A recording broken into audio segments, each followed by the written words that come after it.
If you're thinking that 2025 has been a bit of an economical roller coaster and you'd like a side hustle, you're in good company. I want to share with you the numbers that my kids actually made with their side hustle in 2025, working about an hour a week as beginning reptile breeders, albeit with a professional level plan and partnership.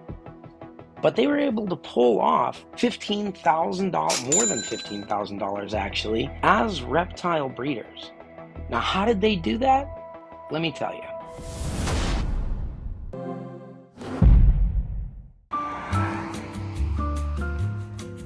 That's how they work, right? Okay. I can't clip it, I'll just hold it. We started off with a very well thought out plan. Don't get distracted or carried away in all the fun of breeding, but try to make things that will actually be good pets and good animals and things that will produce lots of money and won't just end up in shelters. I can make a really good profit just off of breeding snakes. It's kind of our first year breeding the snakes, so we really went into detail on what morphs, what type we want the snake to come out as. And so if you're ever wanting or looking to breed, I definitely suggest that you have the right materials to be able to enhance and make those snakes greater. Aww. Yeah. When you're breeding animals, it's important to not waste time and do things efficiently and productively. And so you have to choose a cage that's best for your kind of animal. I recommend just having that same cage for all of the animals that you're breeding, so that way you're not wasting time cleaning out different kinds of cages and rotating all the kinds of cages, because that can get really confusing really fast and will waste a lot of time for you. At first it was a little hard, but the way we found that one cycle was we'd have to wash the dishes at one point. Before we started, we'd wash all the new dishes, we'd get all the dry dishes from last week, we'd mite spray everything, we would tear all the papers, we'd get everything just set up. Then we could all quickly go through, do our cages, put everything away. We'd take maybe an hour to get all the snakes done and cleaned once a week.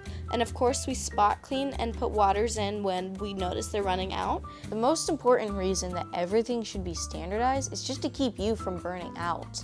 As someone who has a lot of animals, sometimes I get sick or tired of taking care of them.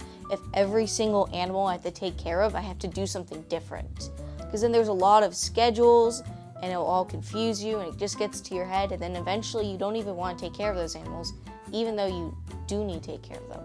Keeping everything standardized will keep you away from this danger. I have to wear a wig. That's so cool. That's cool. When it comes to keeping your tools and equipment, it's really important that you stay organized. Keeping all of your tools and other supplies organized in an area where you know where they go, so they have a specific home and they're not just living all over the place. That's the best way to stay organized and keep your animals healthy and make the cleaning process easy and sometimes even fun for you and the animals. So we have a little kind of a nook underneath our stairs that's right next to the cages. When you come in, you don't want to see your mess. You don't want to see what you have to do and say, I don't want to do this, I give up halfway through a project. So we organized things by the tubs we needed when we needed to take the snakes out, our clean dishes, our dirty dishes, kind of our hooks, all of that kind of stuff. We could grab it as soon as we needed it. We grabbed the tubs and the lids pretty quickly because you need those snakes in fast. So we needed to organize it in a way that was efficient. We definitely did that. Babies. Okay. I was also a non-binary squirrel. I really have two partners. It's my parents, who are helping me and supporting me, and Reach Out Reptiles, the company as a whole. This is really important because as a kid, I'm not really good at marketing. I haven't really caught on to life as an adult or how to really survive in this world yet. So I'm not really good at marketing. I'm not the best at breeding. These kinds of things are all new to me. And while I have gained experience, I still kind of need the mentor to show me the way. Dad obviously owns Reach Out Reptiles. We take care of the snakes and we get the babies and we breed the babies. Reach Out Reptiles, they come in and they sell the snakes for us. They help us when the snakes are sick or full of mites, and they kind of just keep us rolling. You want to make sure you're surrounding yourself in positive people who are actually willing to help you. When you have a positive community, it's much smoother. For this year, our clutch is #CL25033. I hope everyone uses these hashtags because they are actually really cool. When you post something about that snake and connect it to that hashtag, people who have bred the snake like me, I'm able to watch that snake grow up and watch it mature. And that's just so cool, getting to see how it is in its new life. And maybe if it has babies, I can see like its snake grandchildren. So we've already mentioned that this is not something that you should or even can do just by taking a pet you already have and breeding it. But if you go into this with a solid plan and make wise decisions every step of the way, this can totally work. Let me show you what that planning actually looks like. Now we start with something that the late great Forrest Fanning would have called playing calculator cowboy. Basically, we take the genetic potential of the parents that we have and we add up a theoretical cost that basically just helps us realize which clutch would be more or less. But we can come up with a final number, and then what we're going to do is start with that theoretical cost, and through what actually hatched and what the animals actually sold for, give you a comparison of all three numbers from the planning stage to the hatching and pricing stage, and even a year later results that show you what they actually made. So step one, you're going to want to jump on a genetic calculator for the species that you're working with, in this case reticulated pythons. You can also do that yourself if you want to watch this video right here. I'll tell you how to become a living genetics calculator.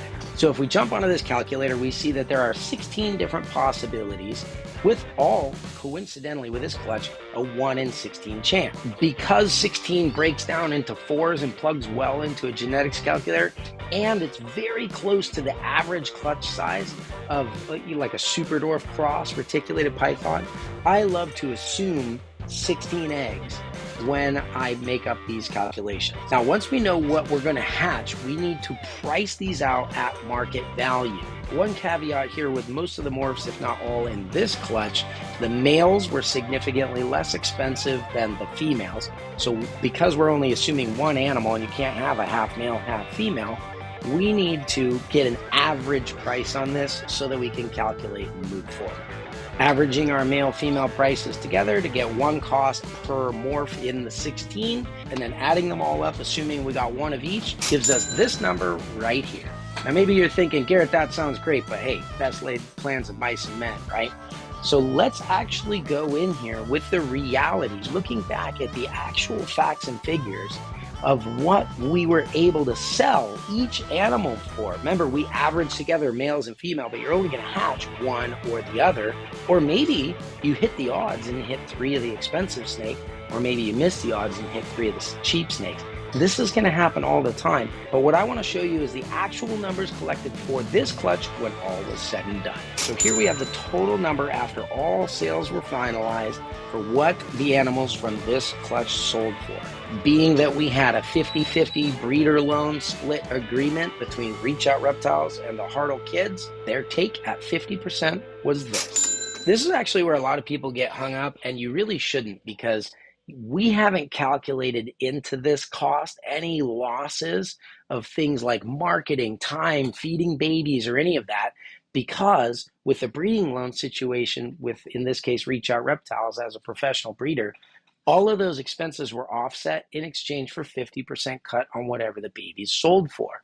So the only thing they have to take from their number are the actual expenses of 1 hour a week, some cleaning supplies, and well, assuming that you fed once every other week on average, 26 feeders. So for those sacrifices, let's just ask them what they feel the benefit to their lives has been. Obviously, we had to put time in to get this started. Where we clean and scrub the snakes, and don't get me wrong, that was really gross. Hour or 2 a week. But I have to say the investment was definitely worth it. Along with all the financial stuff, we definitely got to learn a lot of this responsibility that will definitely help us in the future. The thing that blows my mind about breeding, we made them look a certain way, and we made them the way we wanted to. We can do that as humans, which is a pretty crazy, weird thing, wild. So putting all that time and energy, it's so worth it. That's the little price it takes, the little price you pay to make a whole new kind of life and then eventually share that with the world.